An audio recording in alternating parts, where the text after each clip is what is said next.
Good morning, everybody. Welcome to Thought for the Day. The day before our last scheduled Thought for the Day, which was last week, my father-in-law, that's Elaine's dad, passed into glory. After serving God for over 7 decades, he was eventually called home.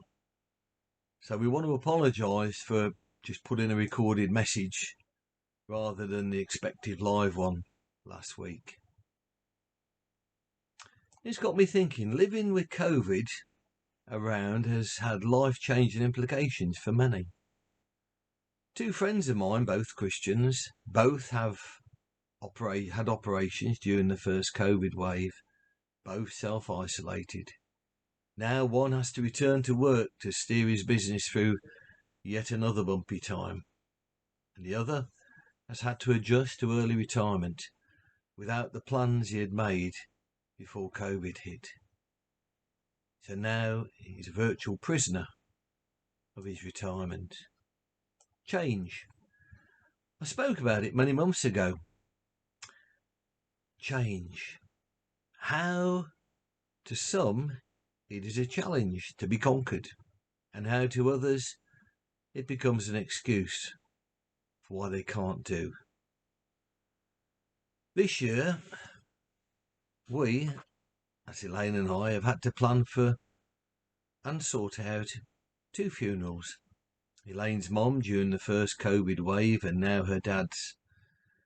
We've had to play within the rules of COVID, and we're not allowed to be there physically, and that's taken its own strain. It's also been a blessing in strange ways, because we can't have loads of people at the funeral, and we don't have to travel to Wales to book to register the death.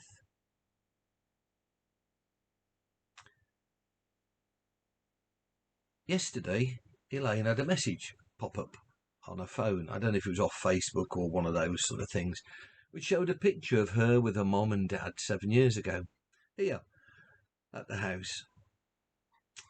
I'd brought them over as a surprise for her birthday. Yes, which for those of you who are inquisitive and want to know, is this Friday. And amid the tears, she told me that they all knew that it would be the last time that they would all together be here. And it was.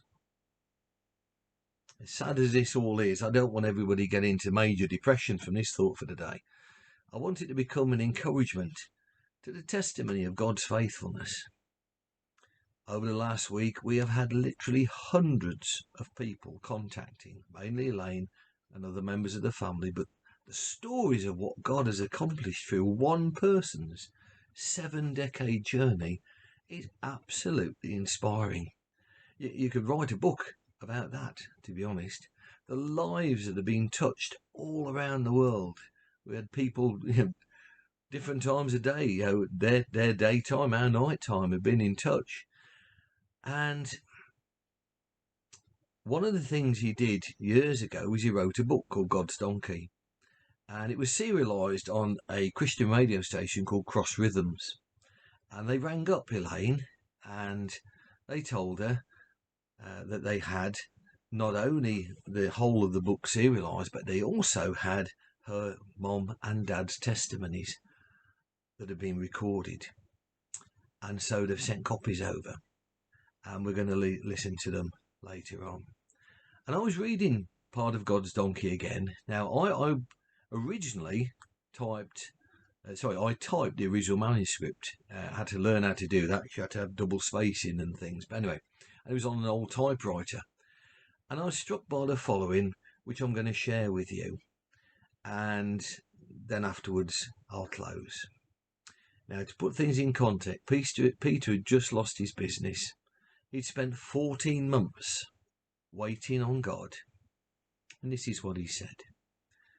In order to eat, I used to go out into the woods and cut logs, which we would sell from our front door. I would take my dog Prince with me, and we'd spend many an hour talking to God in the forest. Barbara was relieved that I had at least was starting to see straight again. God started to deal with the bitterness which I was harbouring in my heart against my fellow Christians, and I spent many hours ringing up people, apologising to them for my resentments. I remember the first meeting I was asked to speak at during that great cleaning up period. I preached a simple gospel message, and the power of God came down to touch many hearts and lives. I made the appeal. My daughter Elaine was the first to get out of her seat. "Daddy, I want to be saved," she said. With tears in my eyes, I led her to the Lord. May God bless you and meet your need wherever you are in your walk with Him. Thanks for listening. Be safe. Be blessed.